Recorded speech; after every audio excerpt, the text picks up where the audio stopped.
Good evening. As we come on in the West, I'm Whit Johnson in for Tom Yamas. We begin tonight with a civil emergency in Tulsa, Oklahoma, where President Trump is holding his first major rally in 3 months, the largest indoor event in America since the coronavirus pandemic began.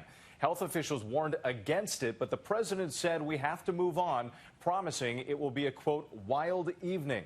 The president in his element, with thousands of enthusiastic supporters crowding into the BOK Center, many coming from miles away. Everyone going through tight security, temperature checks, and masks offered, though it is optional to wear them.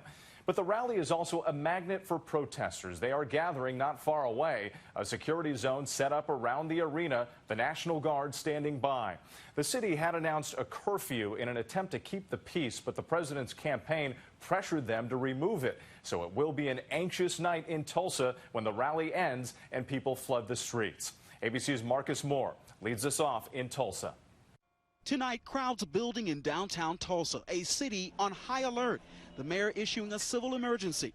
Oklahoma's governor calling in hundreds of National Guard troops. We've seen them on every corner around the BOK Center, where President Trump's holding his first rally in months, and it has drawn counter-protesters as well. We'll let them peacefully protest, but as soon as they start damaging other people's property, that's when we'll step in, and we're not going to have that kind of nonsense in Oklahoma.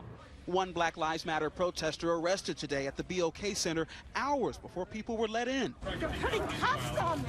Less than a mile away, in Tulsa's historic Greenwood district, there is anger.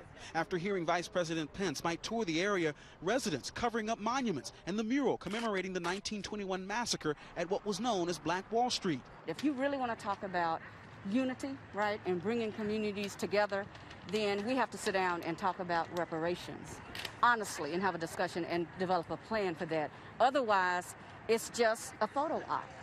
The vice president facing new criticism today after refusing to acknowledge the phrase Black Lives Matter during an interview with our station WPVI. Black Lives Matter. Can you say those words? All of us are created equal and endowed by our Creator with certain inalienable rights. And so all lives matter in a very real sense. The vice president meeting with black pastors ahead of the rally. Emotions are high, and there are fears the situation could turn to chaos tonight.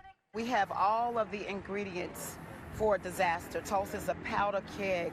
Law enforcement officials also very concerned over the possibility of violence. The president even tweeting, any protesters, anarchists, agitators, looters, or lowlifes, you will not be treated like you've been in New York, Seattle, or Minneapolis. It will be a much different scene. ABC News obtaining an intelligence analysis from the Department of Homeland Security, warning police departments across the country, saying we expect to see an increase in violent exploitation of otherwise lawful protests, as well as threats of targeted violence against law enforcement. That warning to police right there, and Marcus Moore joins us from Tulsa. Marcus, we're already seeing heavily armed police and protesters confronting people heading into the rally. Yeah, that's right, Whit, and authorities have set up this tape, and they have a police line. They're using that as a buffer between the entrance to the BOK Center and all of the protesters who I'm sure you can hear in the distance. They have confronted a number of the people who've been trying to get into the rally, and police are using this line to make a smooth path for them to get into the arena. And there's a lot of high emotion here in Tulsa tonight, and Whit, it seems like it will be a long one here for authorities and anyone attending this rally.